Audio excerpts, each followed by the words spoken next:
Moi, j'aimerais juste intervenir sur un Dans petit des truc. pas pointus.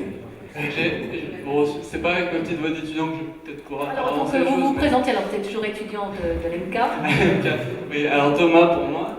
C'était juste un truc qui m'a un peu surpris, c'est que genre, enfin, vous dites que on ne sait pas forcément lire un dossier de dessin animé. On est en train de les faire, c'est vrai, et on voit que ça reste quelque chose de difficile, mais est-ce que ce serait pas un peu se renfermer sur nous-mêmes aussi de dire ça et de ne pas envoyer un dossier qui est accessible aussi à tout le monde. Enfin, je vois que quand on écrit aussi pour du cinéma d'animation, on est capable d'écrire un scénario qui peut être lu par tout le monde, par son petit frère, par n'importe qui, et que si on fait un bon dossier de cinéma d'animation, ça reste un dossier de film, ça reste du cinéma. Et c'est là où, a priori, si on fait du dessin animé, on est aussi réalisateur, on est capable de transmettre un dossier qui est lisible par quelqu'un qui fait de la PVR. Et à mon avis, c'est un peu aberrant, à mon sens en tout cas, de dire qu'on envoie un dossier qui est lisible par quelqu'un qui ne fait pas du dessin animé.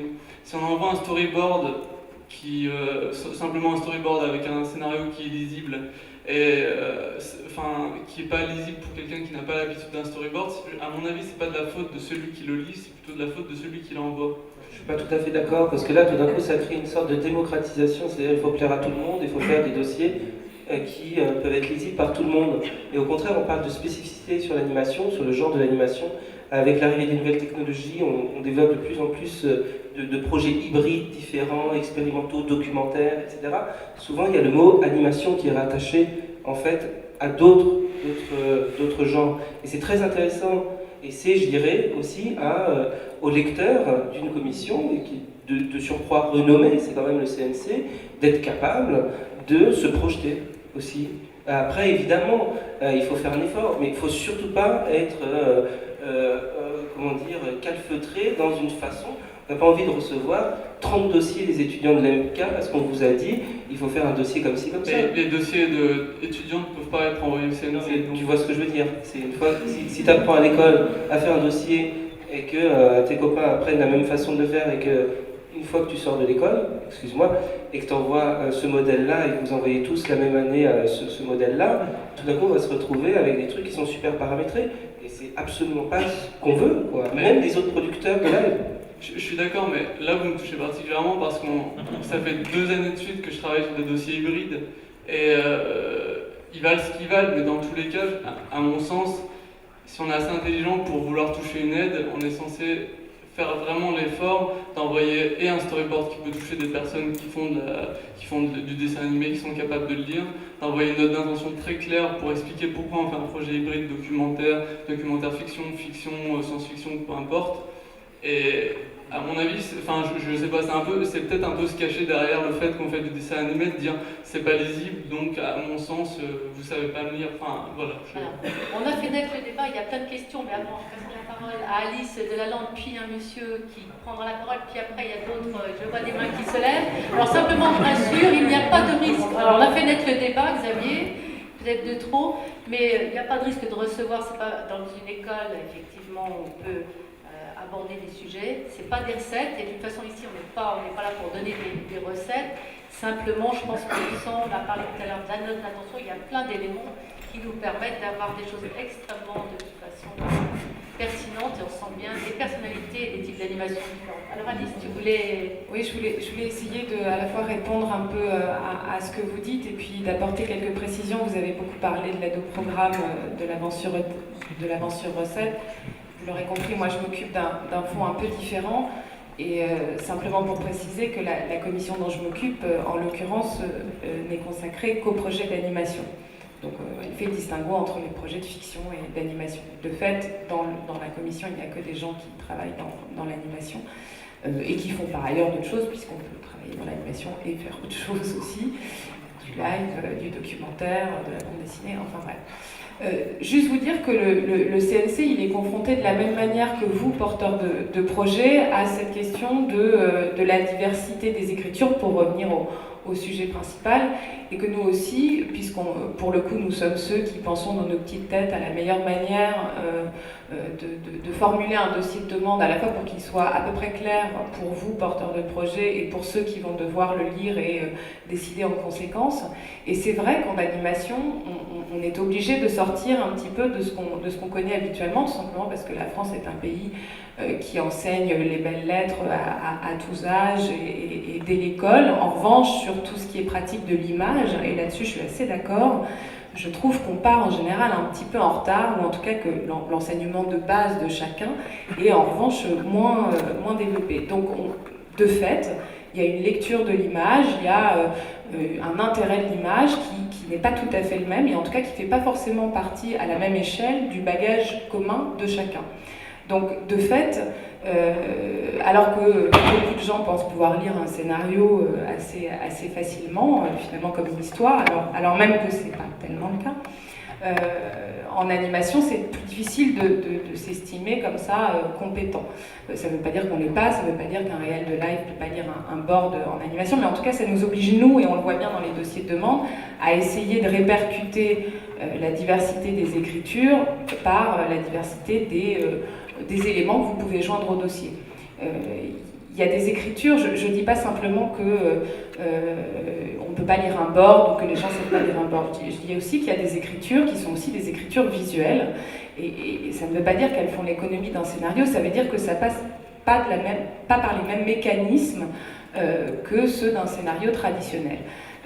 Et dès qu'on a un scénario traditionnel, on a tendance à lui apposer une grille, un schéma où effectivement on a les glyphes, le climax, enfin tout ce qu'on veut. Bon bref, le jargon qui personnellement m'exaspère le plus souvent, mais qui est régulièrement une grille à poser sur les projets. On n'est pas du tout dans ce registre-là quand on est face à un board, et je crois surtout qu'il ne faut pas la poser aux différentes écritures. Ça ne veut pas dire qu'elles n'ont pas besoin de préexister, mais en tout cas, elles sont des grilles qui, à mon avis, sont un petit peu exiguës en fait, et en tout cas, au stade où nous, on les reçoit, c'est-à-dire plutôt au stade de la promesse, ce sont finalement des carcans qui sont des contraintes pas toujours, en tout cas, créatives, ou en tout cas productives, on va dire. Donc en tout cas, nous, on a réfléchi, dans le cadre du dispositif dont je m'occupe, à pouvoir intégrer des bouts de board, alors même que le board est souvent une étape après.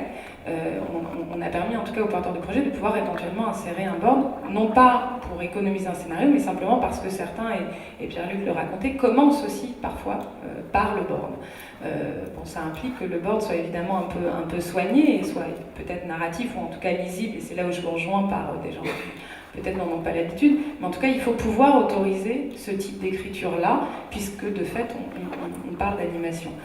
Et de fait, la conséquence, c'est qu'il faut quand même être effectivement, et là-dessus, moi je suis pas d'accord, je crois qu'il faut être vigilant sur les gens qu'on a dans les commissions, et que de fait, on est des gens de l'image, au même niveau que des gens qui, voilà, par ailleurs, sont pas forcément des gens d'image, mais je crois vraiment qu'il faut les deux, et que c'est parce qu'ils peuvent s'écouter, se répondre, échanger, qu'on arrive à avoir une lecture globale. Mais je pense qu'il faut des gens qui l'aient pratiqué, qui l'aient fait, et qui puissent en donner un peu les clés au sein d'une commission pour le défendre. Et d'ailleurs, je crois malgré tout que dans les autres commissions, il y a quand même régulièrement dans des commissions qui mélangent les genres, des gens qui viennent des différents, alors pas genre puisque c'est pas le mot, mais des différentes techniques qui sont présents pour essayer d'établir justement ce dialogue. Enfin, je voulais simplement vous dire que la question des différentes écritures, en tout cas nous on se la pose aussi dans la façon dont on vous demande de rédiger ces choses-là, et qu'on essaye de faire un petit peu évoluer les choses par rapport à des dossiers qui peuvent apparaître comme ça très figés. Et c'est aussi pour ça que c'est important de recueillir des témoignages comme effectivement à Bruges, j'entendais la réalisatrice de Piscleret qui expliquait que voilà, elle avait tout fait par le board d'abord parce qu'elle n'arrivait pas à écrire le scénario en premier, et que c'est ensuite, une fois qu'elle a fait le board et qu'elle a réussi à séquencer, structurer son film, qu'elle a pu ensuite passer au scénario. Donc c'était vraiment la première étape, dans la mesure où nous on intervient en amont, donc dans cette première étape, je crois qu'il faut qu'on puisse pour le coup recevoir éventuellement celle-ci, et si elle est évidemment lisible. Alors avec l'éclairage d'Alice, il y a des questions. Oui, moi je voulais simplement vous présenter. Jean-Luc Romental, scénariste. Il m'arrive, c'est arrivé tout à l'heure quand j'étais sur scène avec Alice, c'est-à-dire qu'elle vient de dire exactement ce que je voulais dire. Le problème, c'est pas l'écriture, tout le monde sait lire. c'est le trop-plein d'écriture par rapport à l'incapacité d'anticipation qui est absolument terrifiante. Et je dois dire, le plus terrifiant, c'est dans les chaînes de télévision, souvent, c'est-à-dire pas partout, hein. Mais non, c'est vrai qu'il y a des chaînes qui échappent un peu à ça, parce qu'il y a des gens qui sont de haut vol techniquement, mais dans les chaînes de télévision où on s'acharne sur le scénario, et je pense que c'est la même chose pour les notes d'intention, on s'acharne sur le scénario parce que c'est le seul truc sur lequel on peut avoir un peu d'anticipation. Derrière, on ne sait rien. Et moi, j'ai vécu des expériences que je ne citerai pas, mais qui ont été des expériences véritablement traumatiques, à être la seule bête de somme de tout le projet et à voir des gaps absolument énormes se former en aval de mon travail au moment de la réalisation, au moment du board, etc., avec une passivité totale des contrôleurs de chaîne qui étaient incapables d'anticiper et de voir des trous qui étaient en train de se former, et qui continuait à taper à bras raccourcis sur les différentes étapes du scénario. Alors dans la série, c'est épouvantable parce qu'on passe 3 fois le bac, une fois quand on présente le storyline, une fois quand on présente le scène à scène, et une fois quand on présente le script. Et à la fin, on n'en peut plus, on a envie de tout foutre à la figure des gens parce qu'on est obligé véritablement de tout justifier. Et ce qui est effrayant dans la justification, c'est qu'elle est antinomique absolument de l'intuition artistique. Il y a un moment où, si on demande d'expliquer pourquoi la table est là et si elle a une motivation, et en plus, ces gens sont maintenant armés de la terminologie de Robert McKee, qui est quand même la plus grosse nuisance qui soit arrivée à l'animation ces 20 dernières années. Vous parle de plot A, plot B, cliffhanger, je sais pas quoi, motivation, machin, enjeu, etc.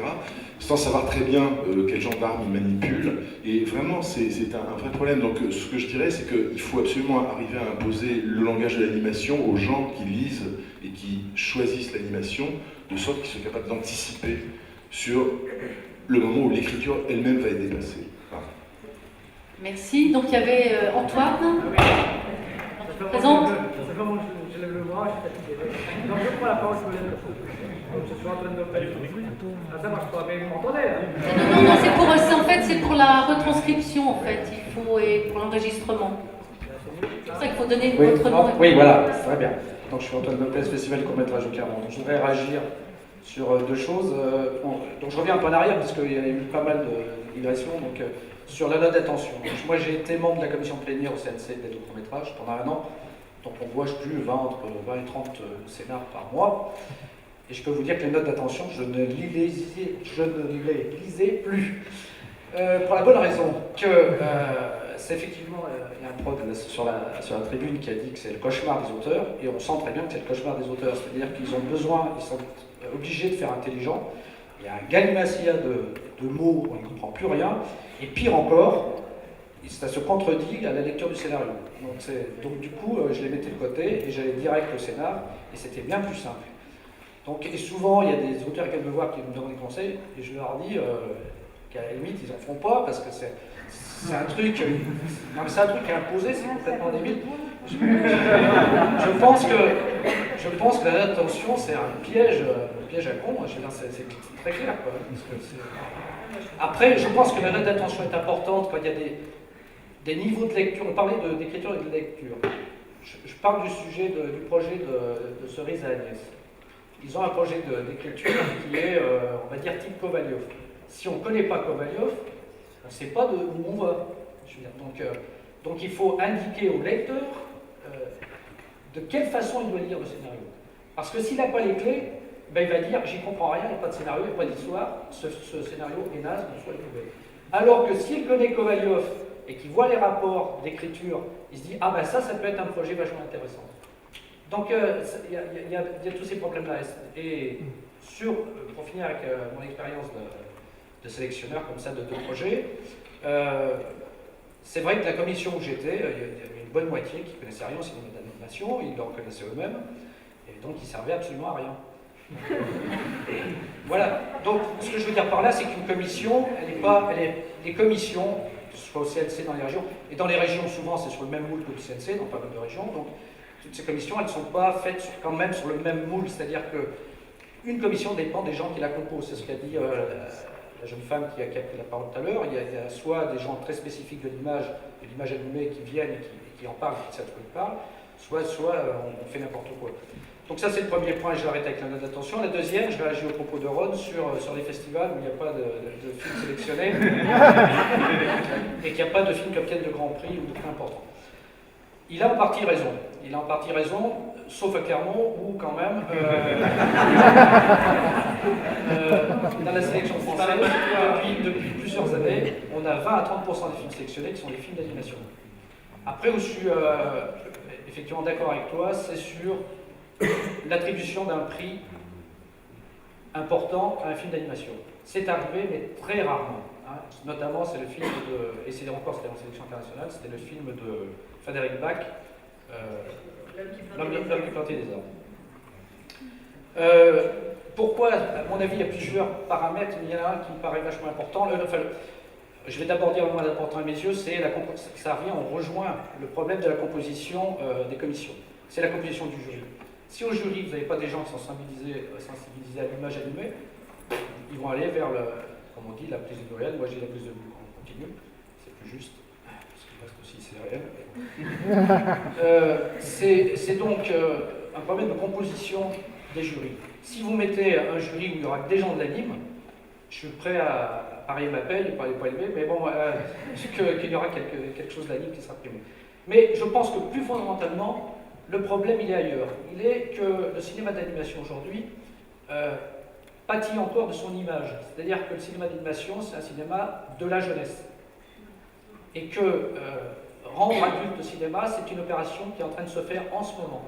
Et que tant que le cinéma d'animation n'aura pas acquis, on va dire, ses lettres de noblesse en tant que cinéma pour adultes, on n'y arrivera pas. Parce qu'il sera considéré toujours comme un cinéma inférieur. Un cinéma pour des gamins, un cinéma pas sérieux, alors que la prise de vue réelle, automatiquement, elle obtient ce statut, bêtement, parce que c'est basé sur elle. Donc c'est ça qui, à mon avis, est fondamental. C'est là, à mon avis, où Annecy ne fait pas son travail. C'est-à-dire qu'Annecy devrait se battre pour qu'il y ait véritablement un cinéma pour adultes. Ça me paraît, ça n'empêche pas de montrer des films pour enfants, mais aujourd'hui, le film pour enfants, il a sa place depuis quasiment l'invention du cinéma d'animation, hein, notamment avec le travail de Bulldozer qui a fait Walt Disney. Donc voilà, c'est ce que je voulais dire. Alors, je vais passer la parole à d'autres qui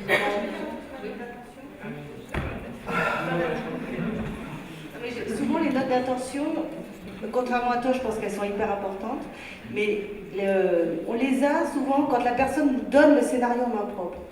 C'est-à-dire que le moment où il va lâcher le scénario donné, il va nous dire « Bon, voilà ce qu'il faut que tu saches avant de le lire. Il faut que tu saches que j'ai vachement plus travaillé les dessins, que le scénario il est un tout petit peu machin, mais que j'adore ces trucs-là, que j'aimerais le faire, qu'il faudrait machin, que le ton ça serait ça, et que voilà, et que ça m'a fait penser à machin, si tu peux lire dans cet état d'esprit-là, ça serait super. » Là, moi c'est ça que je demande dans une note d'intention, c'est hyper simple, c'est juste, avant de lâcher ton scénario, qu'est-ce que je dois savoir pour le lire?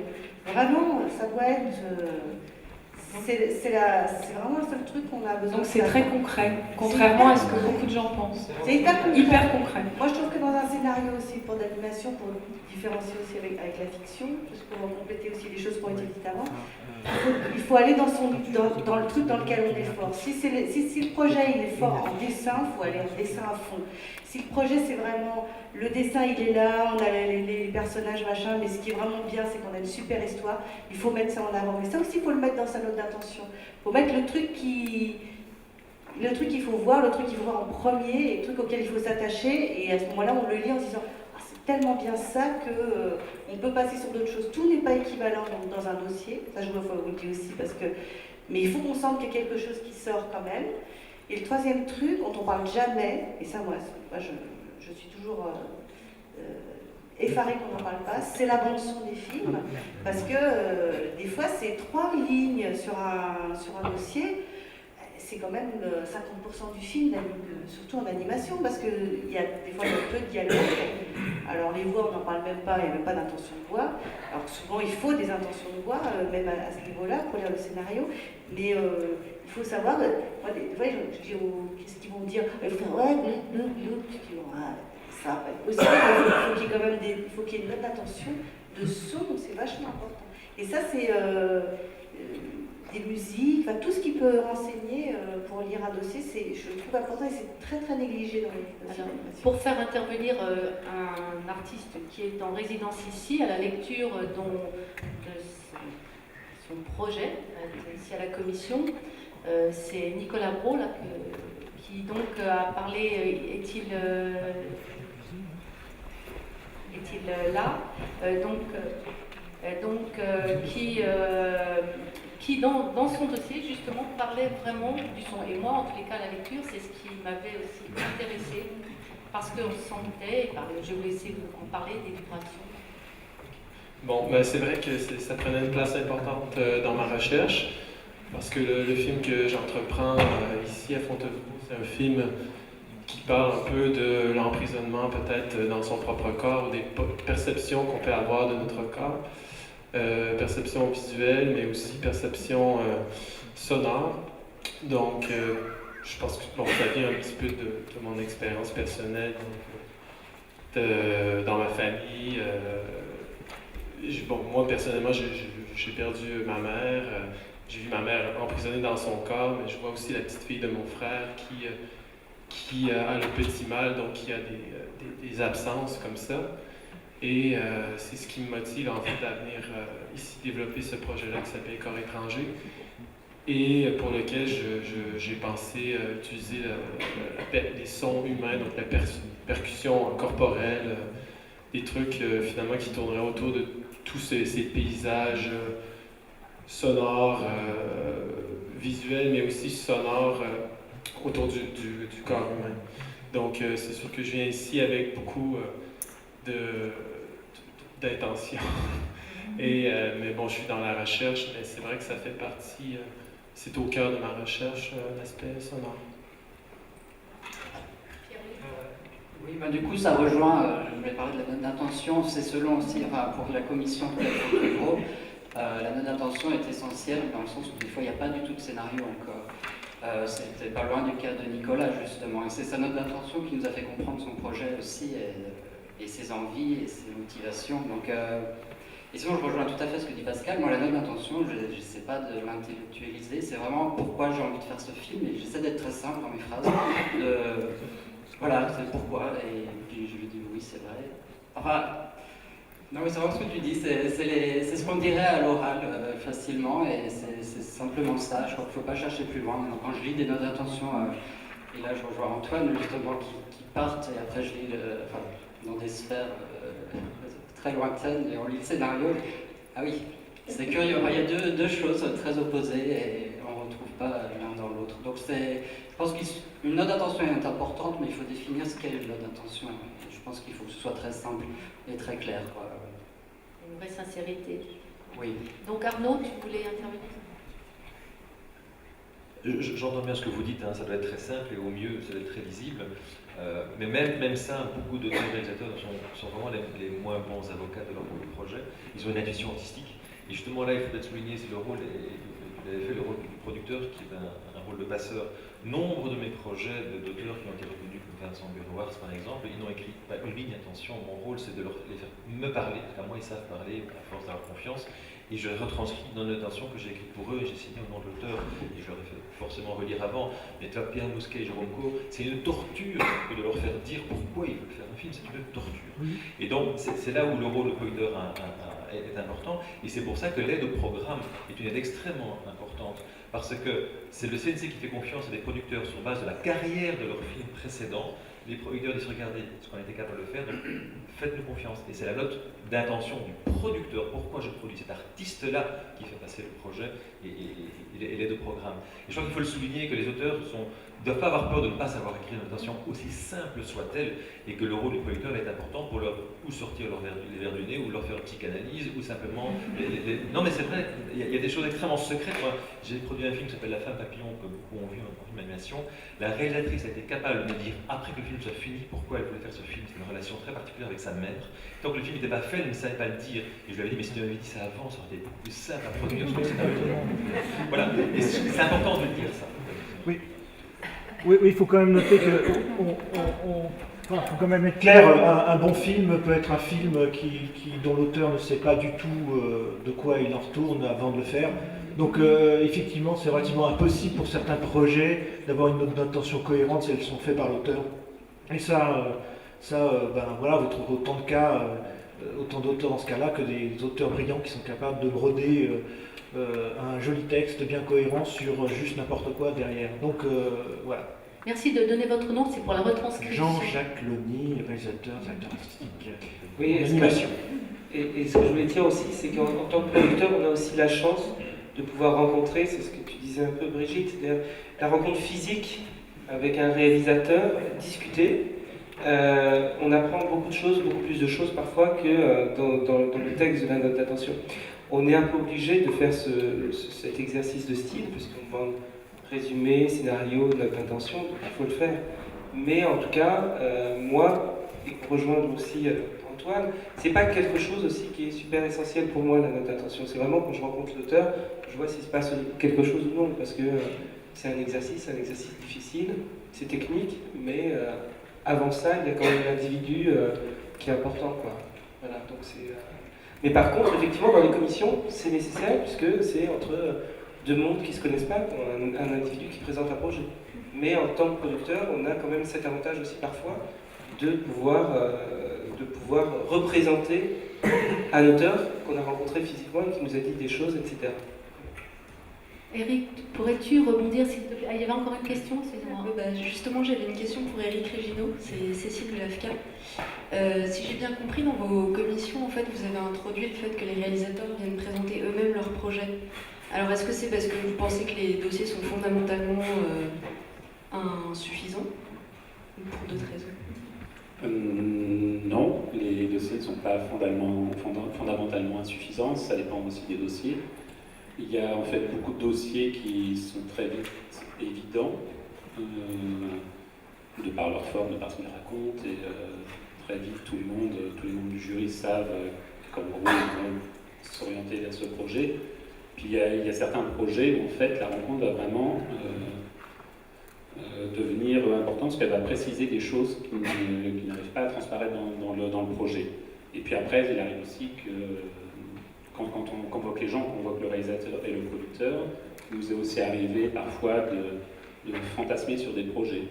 C'est-à-dire croire, d'un seul coup tout le monde se fait un film sur le projet, projette des choses, et puis quand on a la personne en face de soi, on se rend compte que c'est beaucoup plus terre-à-terre, que voilà, tout le monde a fantasmé des choses, et puis surtout on se rend compte aussi que le réalisateur et le producteur ne font pas le même film. Et ça, c'est aussi à la rencontre que ces choses-là peuvent ressurgir assez fortement. Après, théoriquement, c'est sûr que l'idéal, ce serait que le dossier soit tellement bon qu'on n'ait pas besoin ni de note d'intention, ni de rencontre, ni tout ça. Mais malgré tout, voilà, le dossier n'est qu'une étape préparatoire du film et tout ne peut pas être, je pense, mis dessus, quoi. Et surtout qu'un film, c'est quelque chose qui travaille à longue haleine. Et surtout chez nous, on arrive très souvent en premier sur les films. Et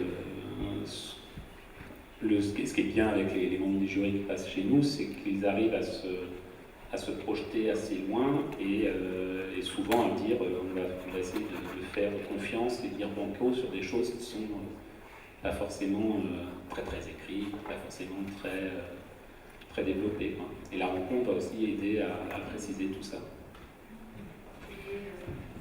Dans les genres, pas les genres, mais dans les films très expérimentaux, parce que parfois peuvent arriver des projets qui sont bien d'animation, mais n'ont pas une écriture ni de visuel très pertinent à première vue, mais il y a une espèce de carte à donner pour aller un peu plus loin, parce qu'on sent que le sujet est intéressant, si on veut faire évoluer aussi le film d'animation, il y a des prises de risques au sujet de films expérimentaux. En tous les cas, on en a vu en école. Alors comment ça se passe? Là, on est là plus au quotidien pour les accompagner.